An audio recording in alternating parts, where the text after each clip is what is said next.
So let's talk about how House Network came to be. So obviously you had these other business ideas, but you spoke to Graham one day, great mate of yours that you'd known since you were, well, you'd been at college with him, but obviously I'd known him since I was probably 13. So long, lifelong friend, childhood friend. So he obviously came to you and discussed what your skill set was, what he knew. Well, no, and to be how you honest, could bring that we were together. speaking every single day. Mm. I remember the day he told me he did the same thing. He stayed in the city longer than me, and I was obviously working for that local business and was loving it.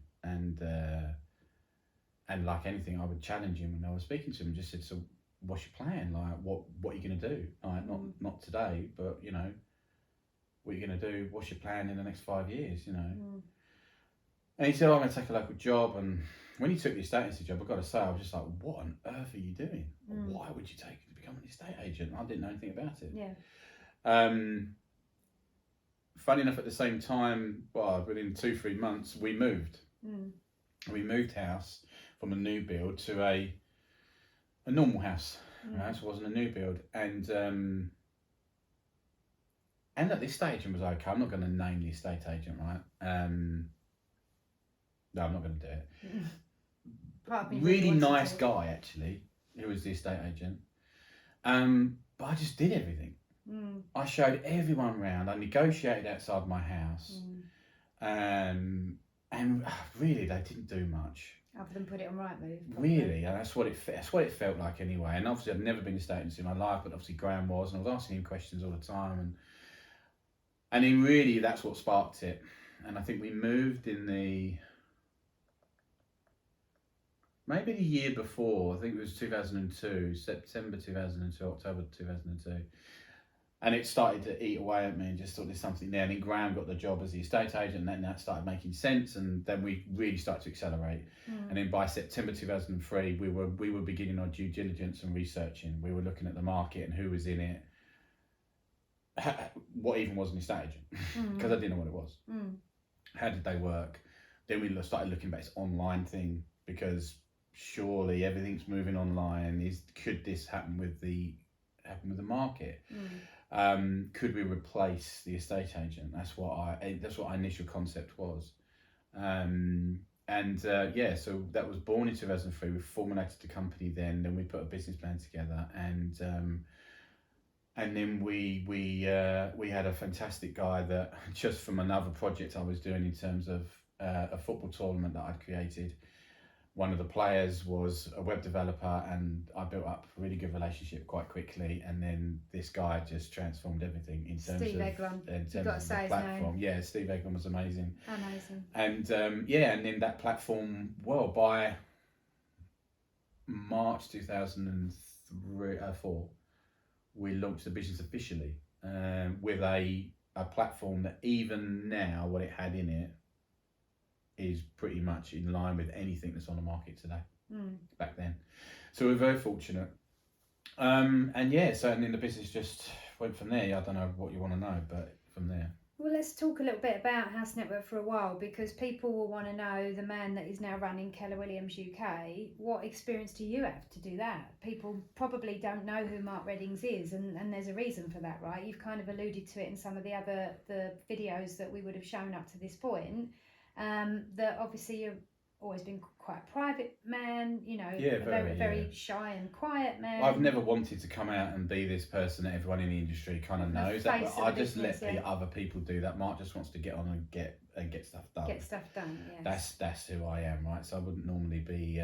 It wouldn't be. So, it's not natural for me to do. No. So before we get into the role and what you're doing now at Keller Williams, I want, if you can, in a couple of minutes, which is difficult when you've ran a business for 15 years, but try to almost bullet point what you built in 15 years. Because the first thing that we need to be clear on is that you pioneered that sector. There was not an online estate agent before House Network, okay? Not as an no. There was people attempting to be private sales, as it was called at that time, and to be honest with you, that's who we targeted. We looked at them and thought, you're doing it wrong. So we thought, why can't you be an online estate agent? There was a few out there doing it regionally, right? And that's who we looked at and thought, oh, quite like what you're doing. And so, firstly, you say, you know, I'm going to make this really clear. It wasn't just me. There was a lot of people involved in that. Obviously, Graham was a huge influence in building that business with me. But yeah, so we kind of looked at it and thought there was a real gap in the market to become a proper estate agent that wanted to improve the standards and improve the service levels within the industry. I wanted to change the industry for the good, and no disrespect for the agents, just from my own experience, it didn't feel like they were giving me what I wanted. But guess what? I used one of the corporates, and I will not mind saying this, that if you're not going to use a Keller Williams agent today, you should absolutely use an independent agent. That's my belief, because I think that they care more and they can give a better service. That's just my opinion. Some people might turn around and not agree with that. That's kind of fine. That was our mission, was to change the industry and improve it. We wasn't in the game of just doing it on the cheap. Yes, we were cheaper, for sure. We had to be to get the business up and running. And we absolutely worked our socks off. We were doing things that most people wouldn't have done. We were driving from Essex to Swansea, from Essex to Wrexham, like literally, and back again. I was straddling a fridge in your garage, heavily pregnant at the time. For £250. Yes. Yeah, no, up front. Right, so it was insane. Our decision was we needed to see whether or not the public wanted it. And so we just absolutely went for it. And yeah, so that's where the business started. But sorry, did you want to know more about how the business built up from there? Yeah, I just want to know, like, in that 15-year period, and it's really difficult to surmise 15 minutes into a couple of 15 years into 2 or 3 minutes, but it's just, you know, you start, the mission was that obviously you wanted to improve the industry. People were paying a lot of money for not a great service in some instances, because obviously the model doesn't allow the time to really dedicate to people. And that's what we identified. And so obviously you identified that, but looking back, the wrong problem was addressed. It wasn't about the fee, it was about the service. And I used to say to anyone that would listen that at the time we were so small. You know, we sold over 13,500 houses in the end by the time the business finished. That's not small. No, but obviously it built up over a long period of time. But it was a tiny fraction of the market. We had, even selling 13,000 houses, we had like 0.5 of the market, of a percent. I mean, it was just fractions of the market. And my belief was, until someone came in with a huge budget to really test it, we're never going to know how much of the public wants this service. So my belief was, let's see what happens. And we had a fantastic business. I mean, you know, me and Graham talk about this now.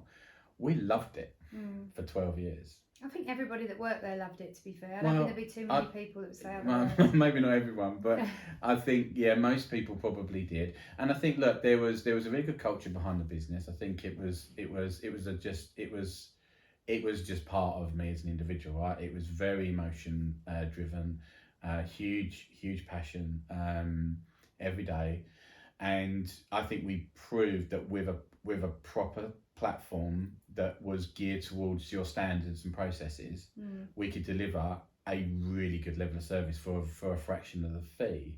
The problem is that we always exceeded the expectation, and we didn't get the reward for the service that we delivered them, which meant that restricted us as business owners to give the rewards for the people that did an unbelievable job of delivering that service.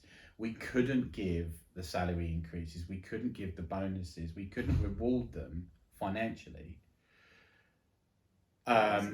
because the money wasn't there.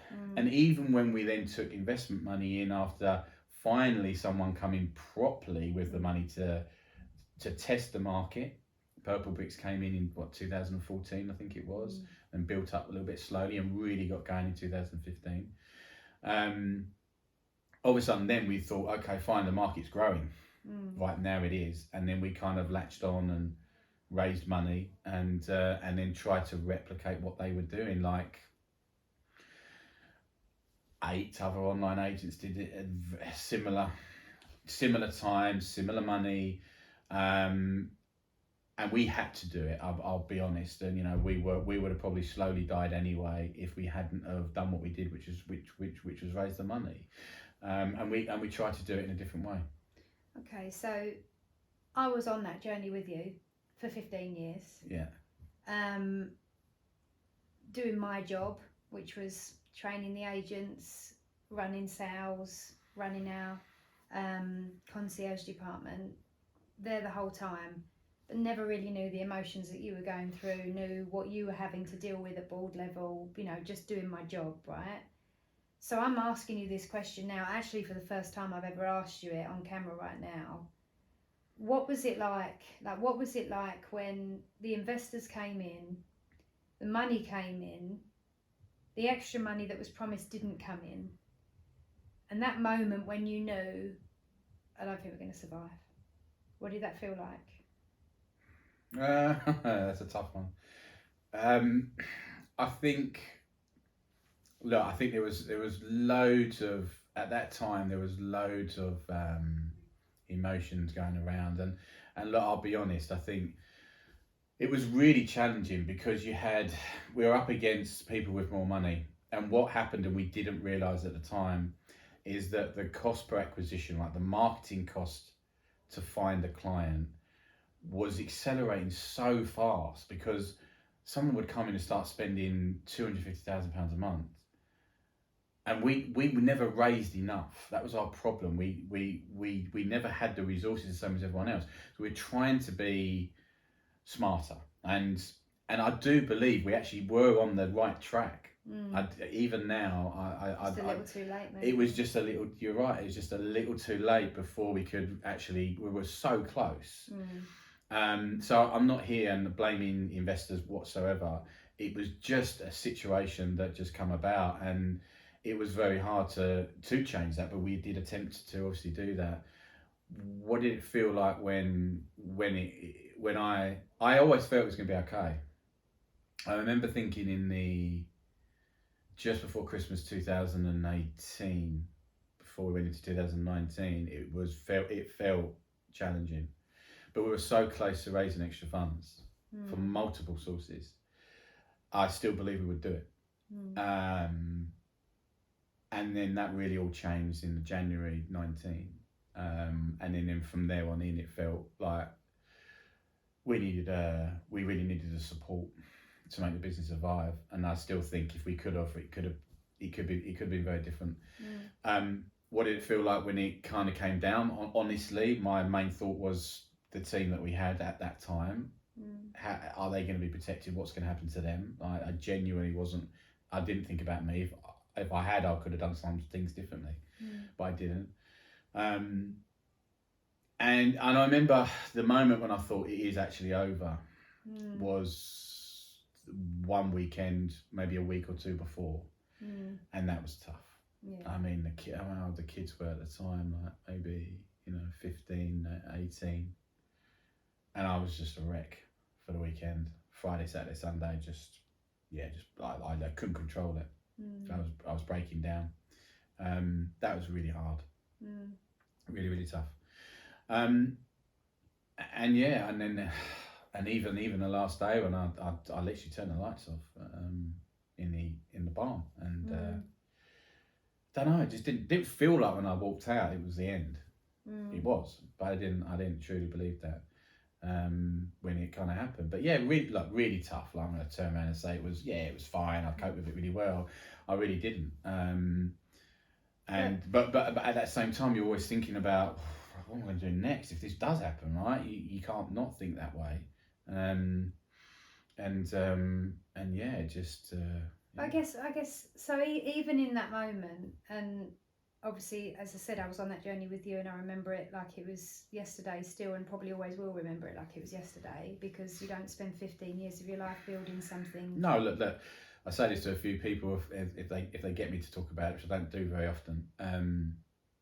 I mean, the kids. I mean, we know our kids, right? So our 6 children together, they used to play the House Network game.